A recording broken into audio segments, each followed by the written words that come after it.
It feels weird as shit for me to say this.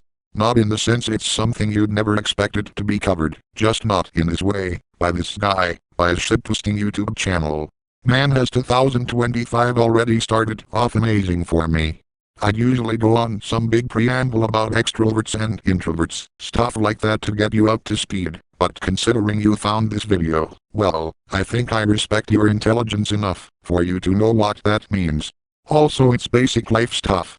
If you don't know what those two social concepts are, go ahead, take your time, and go to the video to look at the definition.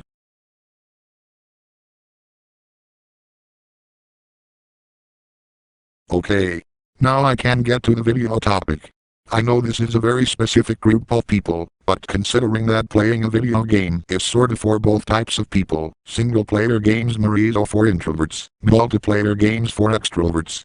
If you never dived into the space yourself, you probably would think that it's the same. And in some cases, yeah, seems like it works.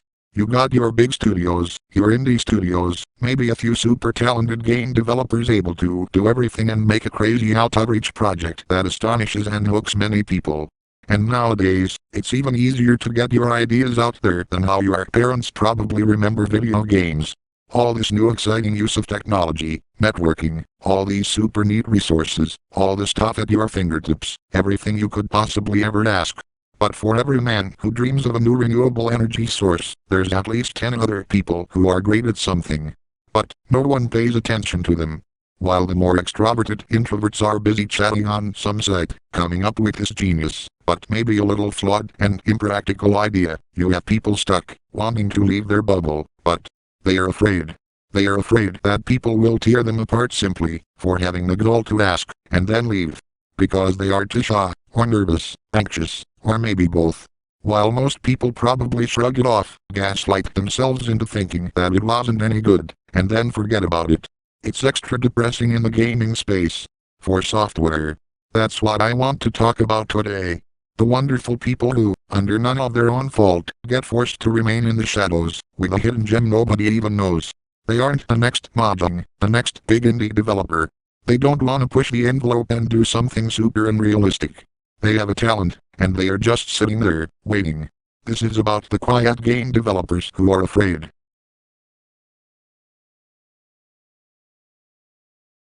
Before we go further, I'd like to clarify to people who, by all means, aren't affected, that this isn't simply a skill issue that you can just get over.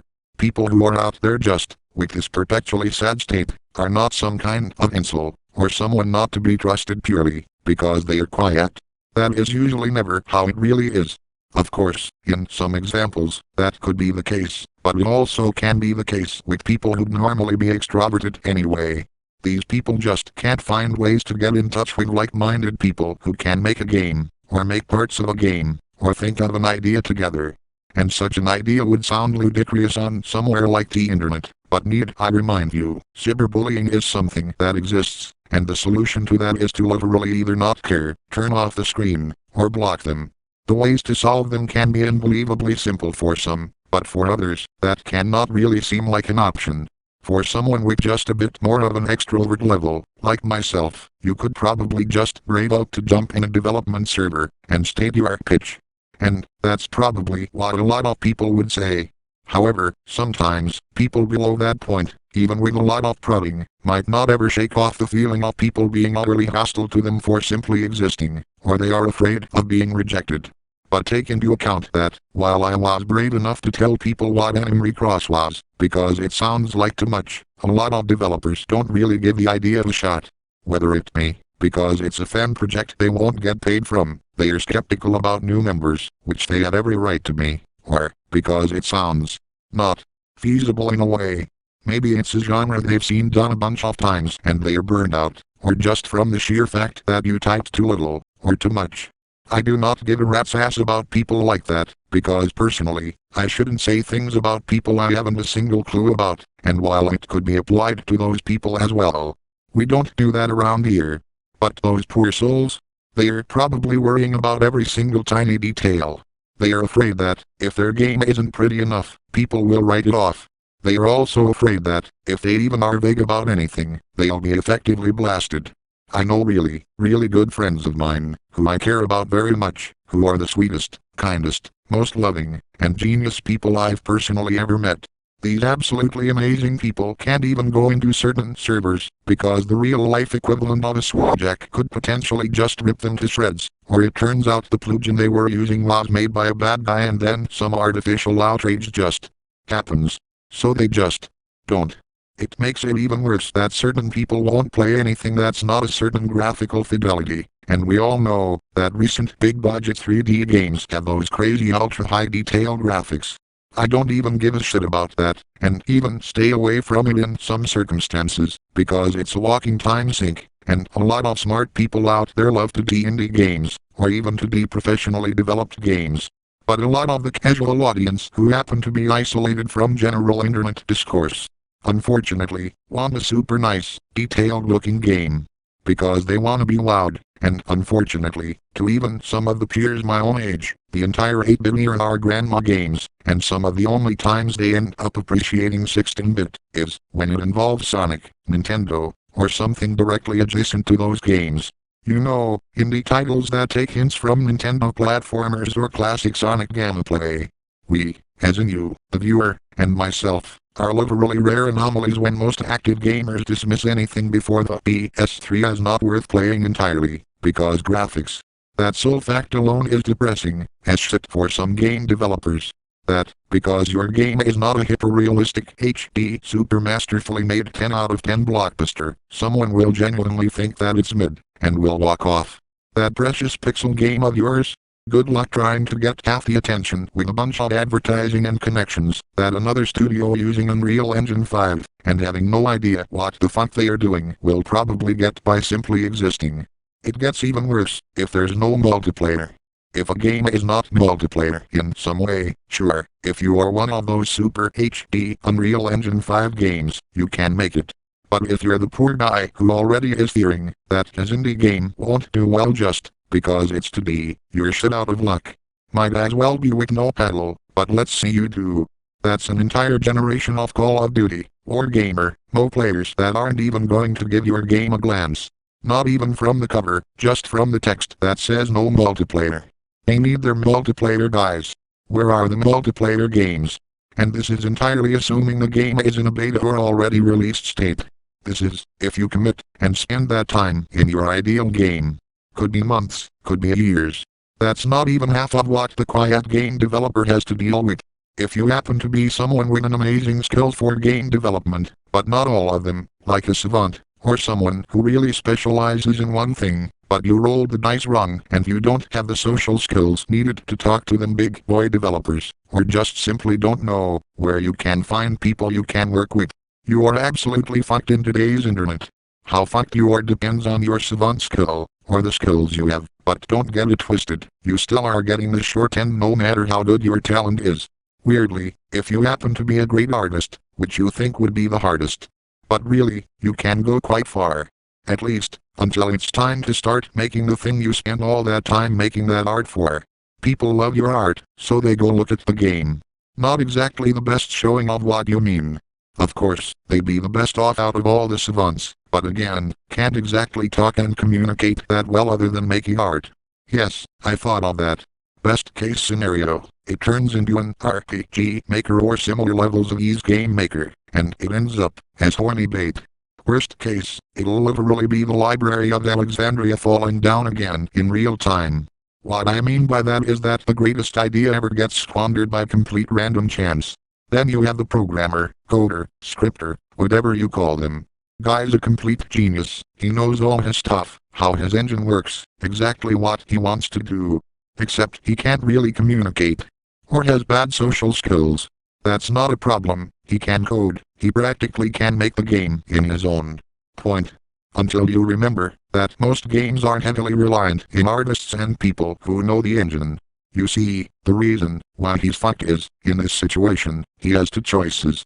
1. Buy a bunch of assets and be forced to asset flip, or 2. Attempt to make the required assets but fail miserably at it. All because life gave them a bad hand. Good thing is, the best case scenario is that he's so dedicated that he makes an underrated gem that no one plays. But worst case? Depends on who you ask. Maybe one of those assets happened to be personal use only, and now you are about to sue for your entire net worth.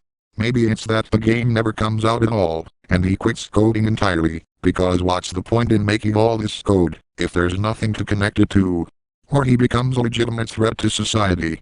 There are a lot of bad endings here. But the artist and the code vendor got it good. At least they can do something. Everyone else who's not a savant in one of those two, and specialize in anything else, well, congrats, because they lost the lottery. The lottery of suffering. Name a skill in the video game industry. Trust me, this will be relevant. If the name doesn't have artist, modeler, rigger, or some kind of code-based wizard, and you happen to be unlucky enough to have that as your only development skill, and you also are cursed with being an extreme introvert, there is no best case scenario. All of the routes suck.